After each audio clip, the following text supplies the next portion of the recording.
प्रियात्मन सप्रेम जय जीव आदि मुनीश्वर जोगेश्वर परम पूज्य सत्य सम्राट सदगुरुदेव सिमनी जी का वचनामृत से एक बूंद।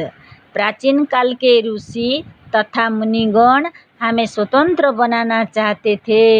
उन्होंने हमें स्वतंत्रता की शिक्षा दे रखी है। महर्षि व्यास ने कहा है कि युक्तियुक्तं उपादेयं वचनं बालकादपि अन्य तृणमिव त्याज्यम अपृक्तं पद्मजन्मना। अगर बच्चे भी युक्तियुक्त वचन कहे तो वह मानने योग्य है, पर युक्तिहीन बातें ब्रह्मा भी कहे तो वह त्याज्य है। यह है स्वतंत्र विचार जिसे प्राचीन काल के मुनियों और मुनि समाज ने समझा था। मुसलमानों के यहाँ कुरान में जो कुछ लिखा है उसे मानना ही पड़ेगा। इंजील में जो कुछ लिखा है उसे ईसाइयों को मानना ही पड़ेगा। कुरान या इंजील की जो अच्छी बातें हैं उसे तो सभी मानते हैं, परंतु वह मुसलमान नहीं है जो कुरान की हर एक बातों को ना माने, चाहे वह युक्तियुक्त हो अथवा युक्तिहीन हो। इसी प्रकार वह ईसाई नहीं जो इंजील की हर एक बातों को ना माने, चाहे वह युक्तियुक्त हो या ना हो। सच्चा मुसलमान अथवा सच्चा ईसाई वो समझा जाता है जो कुरान अथवा इंजील को अकाट्य समझता है। परंतु हमारे महर्षि व्यास ने दूसरी ही शिक्षा दी है। यह श्लोक व्यास का ही है। वेद को कुछ लोग ईश्वरकृत कहते हैं, पर वेद स्वयं कह रहा है कि जान्यस्माकं सुचरितानि तानि तोयो उपास्यानि नो इतराणि। मेरे में जो कुछ अच्छी बातें हैं वही मान्य है, दूसरी नहीं।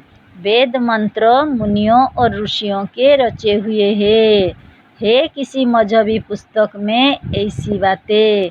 प्राचीन काल के मुनि स्वतंत्र विचारक के थे।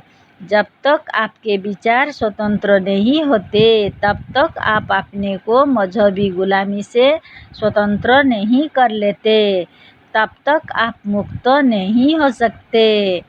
मनु अवबोधन धातु से मनुष्य शब्द बना है, इसीलिए मनुष्य एक मनमय प्राणी है। अयंगात्मा ब्रह्म विज्ञानमयी मनमत्यः बृहदारण्यः। अंग्रेजी में भी मनुष्य को मन कहते हैं, लोग इसे मैन कहते हैं, MAN। यदि सीधे पढ़ा जाए तो मन ही पढ़ा जाएगा। सचमुच में यह मन ही है। जय जीव।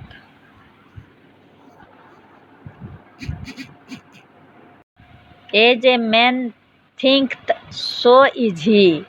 इंजील का भी यही कहना है। मन की शक्ति सबसे बड़ी और विचित्र है। उस शक्ति का आज तक किसी ने थाह नहीं पाया। मत सोचिए कि आप शक्तिहीन हैं। अपने को शक्तिहीन सोचने से ही शक्तिहीन हो गए। अपने को गुलाम और दास सोचते ही मनुष्य का मन निर्बल हो जाता है। स्वतंत्रता के लोग इतने प्रेमी क्यों हैं? देखिए, संसार में दो ही तत्व है, एक जड़ दूसरा चेतन। तकिया, छड़ी, किताब, सोना, चांदी, लोहा, लकड़ी सभी जड़ है, केवल आत्मा चेतन है। छड़ी हिलाते हुए इस छड़ी को कौन हिलाता है? हाथ किसके कारण हिल रहा है? आत्मा के कारण। मतलब यह है कि इस जड़ छड़ी को चेतनात्मा हिला रही है। आप कहेंगे कि इंजन अपने से चल रहा है। थोड़ा विचार कीजिए, मनुष्य ने ही इस इंजन का आविष्कार किया है। मनुष्य वो है जिसके शरीर में आत्मा हो। मनुष्य ने इसे बनाया, मनुष्य ने इसे खरीदा तथा ले जाकर अपनी ही जगह पर खड़ा किया। सैकड़ों हॉर्स पावर का यह इंजन बन गया, आ गया, खड़ा हो गया, फिर भी संसार के तमाम इंजन पड़े रह जाए अगर ड्राइवर का हाथ इन्हें ना चलावे। हाथ भी पड़े रह जाएगा यदि उन्हें आत्मा ना चलावे। जब आत्मा निकल जाती है तो यही चलता पुर्जा शरीर जड़ की तरह पड़ा रह जाता है। सब आत्मा का प्रताप है। इन सब बातों से यह साबित होता है कि सारी दुनिया को नचाने वाली शक्ति आत्मशक्ति है। इस संसार में जड़ चेतन दोनों है। जड़ स्वभाव से ही बद्ध है और आत्मा स्वभाव से ही स्वतंत्र है।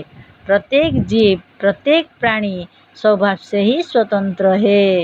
यही कारण है सभी स्वतंत्रता और मुक्ति को पसंद करते हैं। जीवधारियों की सबसे बड़ी मांग है स्वतंत्रता, इसीलिए परवशता को कोई नहीं चाहता। अब प्रश्न यह उठता है कि लोगों ने मजहबी ईश्वर की गुलामी क्यों पसंद की? आखिर सोने का पिंजड़ा भी तो पिंजड़ा ही है। सोने के जंजीर में बांधा हुआ भी बंधन में है। बात ऐसी ही है। पूर्ण स्वतंत्रता नहीं मिली तो जहाँ थोड़ी भी स्वतंत्रता देखी, जहाँ थोड़ा भी बचा हुआ देखा, उस मजहब और राजनीतिक दल को मान लिया मनुष्य स्वतंत्र का प्रेमी है।